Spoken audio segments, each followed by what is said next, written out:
Bonjour tout le monde, aujourd'hui on se retrouve pour la vidéo sortie livresque du mois d'octobre. Je me montre pas parce que j'ai une tête de déterrée, je suis malade, les enfants ont eu la gentillesse de partager leur maladie, donc j'espère déjà niveau voix ça va pas trop s'entendre parce que j'ai un petit peu la voix en vrac étant donné que j'ai mal à la gorge, et puis j'ai une tête voilà, à faire peur, et elle va exploser d'ailleurs aussi tellement que j'ai mal à la tête, donc je me montre pas, et de toute façon ce qui compte c'est les livres, donc ça va être plus long au montage, mais au moins on voit pas ma sale tronche. On va commencer tout de suite avec une sortie du 4 octobre aux éditions Plume Blanche. C'est Les Aînés, le tome 3, Le cycle brisé de Serena Howells. Ça fait un moment que j'attends cette sortie parce que j'ai adoré le tome 1 et 2. On est avec Azeroth, le dragon de la mort. On le suit à chaque tome. À chaque fois, il a un nouveau, je sais plus si on appelle ça maître, mais bon, un nouveau compagnon. Et là, dans celui-là, Denor, qui était dans le tome 2, est mort, et Azeroth reste cloîtré dans son œuf, et voilà, sa sœur le supplie d'accepter un nouveau maître, mais lui, voilà, il était tellement attaché à Denor qu'il ne veut plus, et finalement, on va avoir, je pense, Talia qui va le faire éclore. Mais affaire à suivre, et j'ai très hâte de me plonger dedans. Le 5 octobre va sortir Vampiria, le tome 1 en BD, Inquisition. J'ai lu Vampiria tome 1 en roman et je vois ce que ça donne en BD en sachant que ce n'est pas comme le roman. En tout cas là on est avec le roi Soleil qui est toujours sur le trône, il s'est transformé en vampire et lui et sa cour se servent des petits gens du peuple pour se nourrir régulièrement. Voilà, je vous en dis pas plus mais j'avais beaucoup aimé le roman, le tome 1, et donc je vais sûrement craquer sur la BD qui m'a l'air tout à fait splendide. Un petit manga, je repère pas trop les mangas parce que moi et les mangas je m'y connais pas trop, mais j'avais repéré la sortie du 1 et du 2, donc je me note la sortie du 3, c'est Sweet Home de Kanbi Kim et Young Chang Aok. Voilà, la prononciation déjà c'est compliqué. Au niveau de l'édition, c'est chez Kiyun. Et donc là on va parler d'horreur, d'amitié, de suspense, action, monstre, thriller. Voilà, c'est tout ce que je peux vous en dire, c'est un tome 3, je vous en dis pas plus, mais moi, quand j'avais repéré le tome 1, j'avais beaucoup aimé la couverture et le résumé, et donc je continue à me marquer les sorties, mais je me les lis toujours pas, voilà, mais les mangas c'est toujours un investissement quand on sait pas combien de tomes il va y avoir à chaque fois. Alors là c'est une très belle sortie qui me tente, mais alors de fou, parce que le résumé pour moi, on va un petit peu aller sur le côté de zombies. Exactement, je ne pense pas, mais en tout cas, il y a un petit côté zombie là-dedans, donc forcément ça m'attire. La couverture, beaucoup moins. Voilà, je n'aime pas du tout cette couverture, mais en tout cas, le petit côté zombie, moi, m'attire. Donc là, on est avec Le Chant des Survivants de Paul Tremblay aux éditions Gallmeister. Il sort le 6 octobre. On va suivre Nathalie qui a une seule heure pour retrouver une dose de vaccin, parce qu'elle a été mordue par un homme zombifié. Donc voilà, c'est une épidémie qui est au Massachusetts. Donc le virus, dès qu'on te mord, tu te zombifies. Donc c'est un peu, voilà, c'est un peu des zombies. Et elle a une heure pour aller dans un hôpital et trouver le vaccin. Sinon, c'est 100% mortel. Donc on va suivre ça. Donc on est sur quelque chose où il faut être rapide, sur, comme je vous ai dit, du zombie. Donc moi, forcément, j'ai très envie de le lire. Mais c'est vrai que la couverture ne m'attire, mais alors pas du tout. Je la trouve affreuse. Donc là, je l'ai noté, je vous en parle vite fait, c'est Capitale du Nord, le tome 2, Mort au guet, de Claire Duvivier aux éditions Aux Forges de Volcan. Il sort le 7 octobre. J'ai lu le tome 1 de Capitale du Sud, j'ai lu le tome 1 de Capitale du Nord. J'avais plus ou moins bien aimé, mais c'était pas non plus une énorme découverte comme beaucoup. Je sais, il y en a beaucoup qui ont adoré trouver ça, le fait d'avoir une Capitale du Sud et jongler avec Capitale du Sud, Capitale du Nord. On commence par Capitale du Sud, on enchaîne avec Capitale du Nord, on lit le tome 2 de Capitale du Sud, on lit le tome 2 de Capitale du Nord. Je me suis toujours pas plongée dans les tomes 2 ni de l'un ni de l'autre. Parce que j'ai regardé, je voulais me les acheter en e-book, mais j'ai vu 14 € en e-book. Donc pour moi, du e-book à 14 €, je trouve ça quand même excessivement cher. Donc à voir, parce que j'ai pas tant aimé que ça pour l'acheter en papier. Mais en e-book à 14 €, je suis pas sûre de me le procurer. Donc s'il y a une promo ou si finalement il est moins cher que ça en e-book, à la limite je le tenterai, mais à 14 € je suis pas sûre. Le 7 octobre, j'ai repéré The Girl with No Soul. Hein, c'est de l'anglais, donc on ne tape pas sur les doigts, hein, s'il vous plaît. De Morgan Owen aux éditions La Martinière Jeunesse, si je ne me trompe pas. Non, je me trompe. Si c'est ça, il me semble que c'est La Martinière Jeunesse, mais là je suis sur l'ordi, je regarde et je vois, mais c'est l'édition anglaise, donc forcément c'est pas la bonne édition. Je ne me l'achèterai pas en anglais, je ne dis pas un mot d'anglais. Oui, Martinière Jeunesse. Voilà, il suffit des fois d'aller chez le méchant Amazon. Il nous indique beaucoup de choses, même si on ne commande pas dessus, on peut se renseigner en tout cas avec. Donc là, on est à Providence, la dictature de l'ordre est totale, l'âme des citoyens est scrutée, contrôlée, Iris, elle, ne possède pas d'âme, elle est vide. Et moi en fait je me suis arrêtée là, j'ai pas lu plus parce que le fait de pas avoir d'âme et d'être vide, ça m'a un petit peu intriguée. Qui a volé l'âme d'Iris, pourquoi et comment recoller les morceaux de son cœur. Voilà, tout ce que je vous lis, tout ça je vous mets le résumé. Donc en général les sorties livresques, vous avez tous les liens en barre d'infos, donc n'hésitez pas à y jeter, je vais y arriver, à aller y jeter un œil. Parce que je me casse la tête à vous laisser tous les liens, hein. Je vais pas vous mentir, c'est la vidéo la plus longue que je fais. Alors là, Nereus Alpha, je pense que ça se dit comme ça, aux éditions Team Spirit, écrit par Christelle Filion, qui sort le 10 octobre.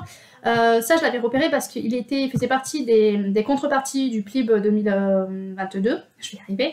Donc là, Grimé est un homme qu'elle n'est pas. Edwige doit à tout prix rester cachée pour échapper aux dangers mortels. Suite à une catastrophe écologique, la quasi-totalité du globe se retrouve immergée sous les mers, forçant les hommes à se réfugier dans les colonies. En 3068, dans les anneaux inférieurs, le quotidien morne de Thomas, ouvrier spécialiste, se voit chamboulé par une découverte surprenante. Voilà, je vous en dis pas plus parce que c'est très très long, je veux pas vous en dire plus, donc petit bémol c'est de la romance, mais on est dans une dystopie, science-fiction, anticipation, voilà, donc c'est des choses qui ont tendance à m'attirer, et puis un monde submergé par l'eau, quoi, voilà. Immergé, pardon, immergé. Donc voilà, moi des fois il m'en faut pas plus. Alors là j'ai repéré un petit jeunesse, il a l'air trop mignon. Il sort le 11 octobre, c'est Narvi n'est pas comme les autres. Donc voilà, on va aborder la différence et je trouve c'est quelque chose que j'adore comme thématique pour les enfants, c'est accepter la différence des autres. Donc ça sort chez Circonflexe, c'est pas le seul que j'ai repéré, mais bon, forcément Licorne, je sais que ça peut plaire à ma fille, et aborder la différence, je trouve ça toujours intéressant, parce que même si on a beau essayer de faire qu'ils acceptent les autres, leurs différences et tout ça, ça reste quand même compliqué. Je vois avec mes grands, c'est très compliqué, donc voilà, donc au plus on leur parle, on leur montre, au plus ça peut être intéressant. J'ai cliqué pour aller chez Inceptio, et chez Inceptio il sort finalement le 26 octobre, donc bon, on a un décalage au niveau des dates, c'est pas grave. Donc il sort donc du coup 3 romans en livre de poche. Donc il y a Gio, il y a J'ai tué maman et L'ogre. Donc ces 3 livres peuvent se dire indépendamment. On va être avec l'inspecteur Jean Dardy, c'est l'auteur. On va être avec le commissaire Del Orso, voilà, écrit par Jean Dardy. On peut les lire indépendamment les uns des autres. Il y a un clin d'œil à chaque fois dans un livre à l'autre. Donc c'est vrai que moi je voudrais voir dans quel ordre exactement ça se lit. Si ça se lit Gio, J'ai tué maman et L'ogre, je lirai dans ce sens-là. Hein, parce que bon, voilà, des fois il y a des esprits comme ça qui veulent pas tourner un petit peu, tourner viré. Donc si c'est dans cet ordre-là, je lirai dans cet ordre-là. C'est en livre de poche. Voilà, si vous aimez les thrillers, n'hésitez pas, je pense vous pouvez tentez-en un, et si ça vous plaît, vous savez qu'il y en a 2 autres à suivre. Alors revenons un petit peu dans l'ordre et repartons pour le 13 octobre avec Les larmes écarlates de Lucas Tatiazim aux éditions Inceptio. Je l'ai repéré après avoir lu La Forêt, et puis bon c'est Inceptio, hein, donc de toute façon je repère automatiquement, mais j'ai lu La Forêt, c'était plutôt pas mal, j'ai bien aimé, donc je me suis dit que pourquoi pas, celui-là pourrait être intéressant. Donc là on va être avec Mathilde qui a une vie de rêve, elle voyage constamment et elle a 2 hommes, 2 familles. Ce qui me plaît beaucoup c'est que ça change, parce que souvent on voit un homme qui voyage beaucoup et qui jongle avec 2 familles, et là on est avec une femme qui jongle avec 2 familles, et je trouve ça beaucoup plus complexe quand même, beaucoup plus complexe, parce que pendant qu'elle a couché, qu'elle s'occupait, voilà, il faut quand même pas mal de temps, donc je suis curieuse de savoir comment c'est écrit, comment c'est géré aussi cette histoire, donc à voir. Ensuite, je me suis noté la sortie du tome 3 de Three Dark Crows, Two Dark Reigns de Kandera Blake, qui sort le 14 octobre. Je vais y arriver, dès qu'il y a des mots anglais, ça me perturbe tous les autres mots que j'ai dans la tête. Donc ça sort chez non, ça c'est en anglais. Donc du coup, je ne sais pas où ça sort en français. Donc quand c'est comme ça, on va voir le tome 2 où il est sorti, parce qu'en général, ça sort dans la même maison d'édition, ce qui n'est pas toujours le cas, mais en général, oui. Donc en français, j'arrive pas à trouver la maison d'édition en français. Édition Léna, édition Léa, voilà, édition Léa. Donc voilà, donc je pense que le tome 3 sort aussi aux éditions Léa, puisque le tome 1 et 2 étaient dans ces éditions là. Je vous fais pas trop le résumé, en plus ce résumé je vois qu'il est en anglais, donc on va éviter. C'est un tome 3, le tome 1 me tentait énormément, on était avec 3... Donc à chaque génération, il y a des triplettes qui voient le jour, et donc ça fait 3 reines qui peuvent prendre le trône, sauf que il n'en faut qu'une. Donc elles vont, je crois, se combattre ou faire des épreuves. Mais il me semble que c'est l'une contre l'autre, ou je ne sais plus. Bon, elles vont faire à 16 ans, elles doivent faire des épreuves, elles ont des épreuves à passer, et la dernière qui restera ben, remportera le trône. Voilà, moi ça me tentait bien quand j'ai vu le 1 et je me suis dit bon j'attends un petit peu et voilà, on est déjà au tome 3, je sais pas si c'est le dernier tome mais en tout cas ça me donne très envie toujours. Le 18 octobre va sortir Graines d'Empereur de Paoli Proiti. Les noms des fois c'est compliqué, donc c'est voilà encore aux éditions Circonflexe. Donc pour les enfants je suis sûre que c'est une très belle maison d'édition, je ne connaissais pas mais je vois que ça a l'air d'être plutôt pas mal. Donc là c'est un joli conte traditionnel chinois qui apprend à l'enfant la valeur du courage et de l'honnêteté. Donc que vous dire de plus que rien que ça, j'ai pas besoin d'en lire plus. Voilà, ça donne forcément très envie. Apprendre à l'enfant l'honnêteté et le courage. C'est des belles valeurs aussi. Après, c'est sûr qu'en grandissant, malheureusement, on apprend que c'est pas toujours bon d'être honnête, mais je trouve que ça peut être quand même pas mal de valeurs. Et encore un petit jeunesse qui sort le 19 octobre, quand Cornebidouille était petite, de Magali Bognol et Pierre Bertrand. Celui-là, je l'ai marqué parce que c'est Cornebidouille. Donc voilà, donc on est avec Cornebidouille, on va aller dans son enfance, c'était une petite princesse inoffensive, et on va voir comment elle est devenue la méchante petite, la méchante entre guillemets petite sorcière qui punit les enfants qui ne mangent pas leur soupe. Voilà, faut manger la soupe. Et ça sort à l'école des loisirs. Donc je l'ai marqué parce que c'est Cornebidouille tout simplement. Un livre qui m'a attiré de suite, bon la plupart c'est grâce à la couverture, mais alors celui-là, de suite j'ai flashé dessus, c'est Des échos de sang et de crocs de Phoenix Farrell aux éditions MXM Bookmarks, ça sort le 19 octobre. La couverture, voilà, elle m'a tapé dans l'œil, mais donc je n'ai pas pu l'enlever, juste parce que la couverture m'a tapé dans l'œil. On est dans une romance MM, une romance paranormale, donc c'est des choses qui ne me plaisent pas. Fantasy urbaine, romance homosexuelle, voilà, c'est pas des choses c'est pas le fait qu'il soit homosexuel, c'est le fait qu'il soit romance. Voilà, c'est ça qui me plaît pas trop. Et loup-garou, donc loup-garou forcément automatiquement, hein, romance un petit peu olé olé, et ça c'est pas des choses qui me plaisent. Mais j'ai pas pu l'enlever. Voilà, la couverture était tellement belle que j'ai pas pu l'enlever. Donc j'implore ta pitié, toi, l'unique que j'aime, au fond du gouffre obscur où mon cœur est tombé. Vivre dans un gouffre, je connais bien ça. Mon père m'y a constamment jeté. Je n'ai jamais assez bien, jamais assez, tout simplement. Et puis l'obscurité est une vieille amie. Il m'a souvent plongé. Je suis trop tendre. Je suis là sans honte. Pourquoi n'es-tu pas douée comme Anastase pour abattre ces maudits loups? Quelques coups pour me motiver, quelques blessures émotionnelles pour me contrôler. Les loups et les chasseurs ne se mélangent pas. C'est comme aimer un homme, ça ne se fait pas. Mais maman sait que je n'ai jamais été très obéissante. Les enfants subissent la violence, deviennent-ils finalement des monstres? Donc je pense que ça va être une relation voilà, avec un loup et un chasseur. Je pense, hein, je vais vous résumer. Voilà, la couverture, moi, elle m'a tapé dans l'œil. Je suis pas sûre de l'acheter, voilà, vraiment, je l'ai gardé parce que j'arrivais pas à l'enlever juste à cause de la coupe. Mais romance, et puis loup-garou, ce qui veut dire beaucoup de olé olé, voilà. Mais si jamais ça vous intéresse, vous savez que ça sort. Alors là, j'ai mis le 20 octobre, le trône des 7 îles, le tome 2, l'héritage des 7 îles. J'ai entendu dire que c'était le dernier, que c'était en 2 tomes, donc à voir. De Adaline Grace, je marche sur des œufs, hein, comme d'habitude, parce que c'est de Saxus, donc je vous ai déjà parlé, je crois, de cette sortie. Donc je vous en parle voilà, très vite fait. On est avec une, je crois que c'est une princesse qui doit faire, princesse Amora, voilà, qui doit faire ses preuves. Et ça va pas se passer comme prévu, et donc elle va s'enfuir avec un pirate et faire la rencontre d'une sirène. Enfin, voilà, ça va s'ensuivre toute une histoire. Normalement le 20 octobre, mais voilà, je vois qu'il y a encore des livres qui sont repoussés chez De Saxus, donc on va pas certifier la chose. Le 20 octobre sort Dernier train pour Londres de Meg Waite Clayton. Donc ceux qui me suivent doivent se dire ça change un petit peu d'habitude. C'est vrai que je n'en lis pas beaucoup, donc ça c'est aux éditions Les Escales. Je ne lis très peu de livres dans ce genre-là, donc on est sur la Seconde Guerre mondiale, et j'adore ça. Voilà, j'ai passé mon adolescence à lire des livres là-dessus, hein, en plus des harlequins, donc c'était tout à fait l'opposé. Mais j'adore ça, la Seconde Guerre mondiale, entre guillemets bien sûr, mais j'adore ça niveau romancé, c'est-à-dire que inspiré de faits réels. Là, il y a écrit inspiré de faits réels. Si vous voulez, je vous renvoie sur la vidéo de Lisa Geranor, je sais plus exactement comment ça s'appelle. Faudrait que je pense à vous laisser en lien en barre d'infos parce que, comme elle le dit, inspiré de faits réels, autant ils ont pris juste un passage de faits réels et ils l'ont inséré dans le livre, et après ils ont brodé tout autour 500 pages, voilà, sur 520 pages, autant il y a 20 pages de réel, et ils ont brodé 500 pages.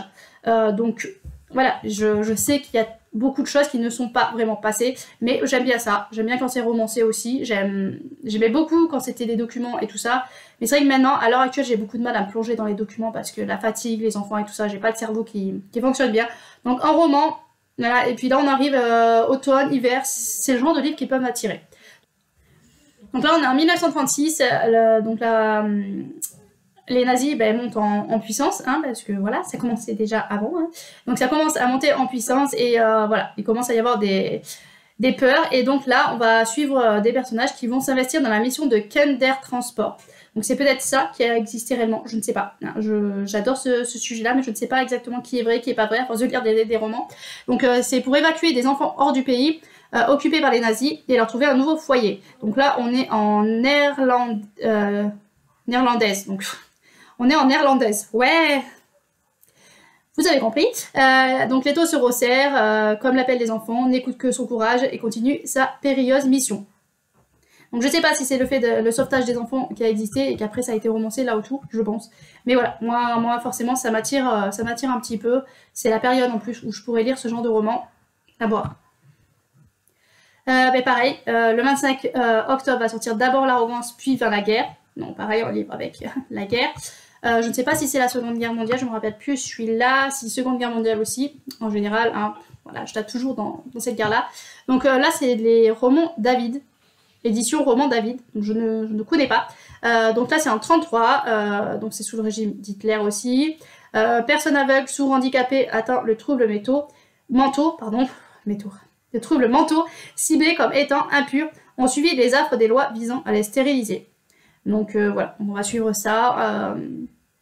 Et ça peut changer un petit peu, parce que souvent on voit les histoires sur les juifs, mais on voit très peu les autres, ceux qui étaient handicapés, et ça peut être intéressant. Parce que c'est vrai que le côté handicapé, on le voit beaucoup moins. Et pourtant ça existait quand même beaucoup.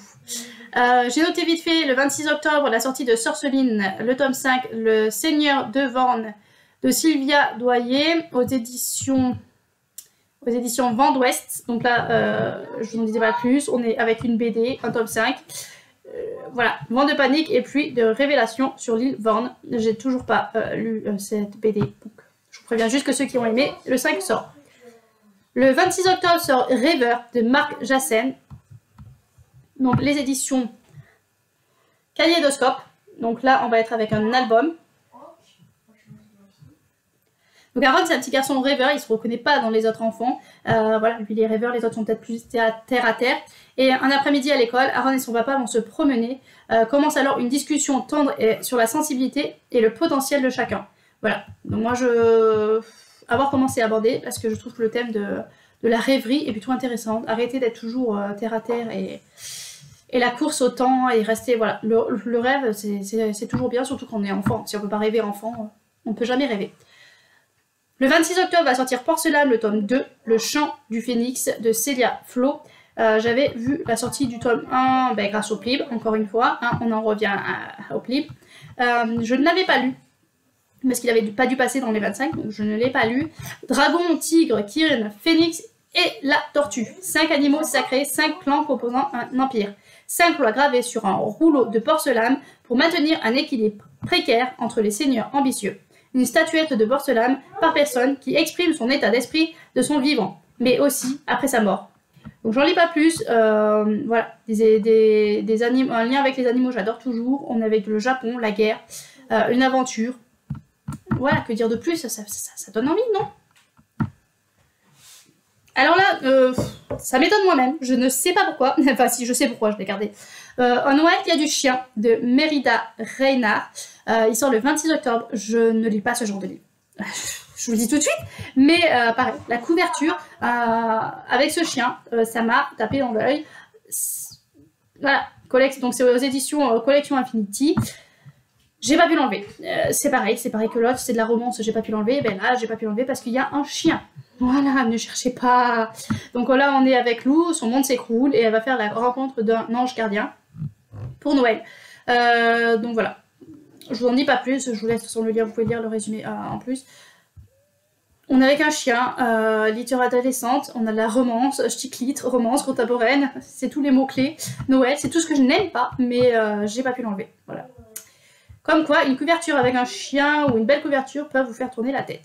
Alors là, on va passer vite fait. C'est le 27 octobre. Sortirait a priori Cree Wars, le palais des automates de Nina Varela. Ça fait 5 ou 6 mois que je vous dis que ça va sortir aux éditions de Saxus.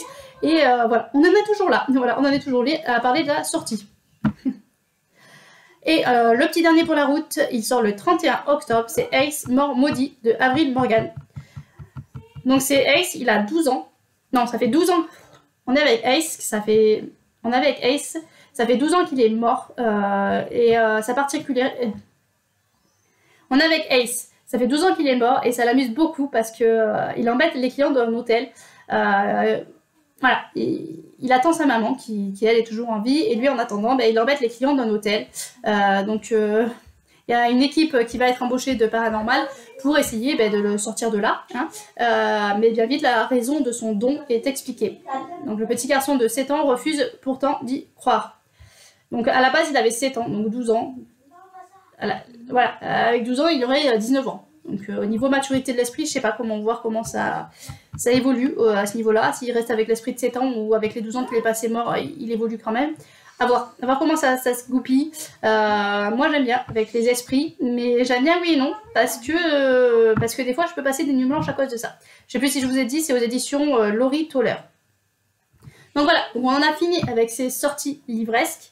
N'hésitez pas à me dire ce que vous avez repéré. Je vais vous laisser, j'espère que je vais y penser, en barre d'infos le lien de la vidéo de Audrey de Little Purple Books. Parce qu'elle a repéré des livres que j'ai supprimés. Voilà, parce que j'avais beaucoup repéré beaucoup de sorties en ce mois d'octobre. Et du coup, j'ai fait un tri, parce que je pouvais pas en mettre 50. Je trouvais que c'était un peu trop ridicule. Donc, j'en ai supprimé et j'ai vu qu'Audrey a gardé beaucoup des livres que moi j'ai supprimés. Donc, il faudrait que je pense à vous mettre ça en barre d'infos. Voilà, sur ce, je vous laisse. Je vous souhaite de bonnes lectures et à bientôt. Et de bon achat surtout.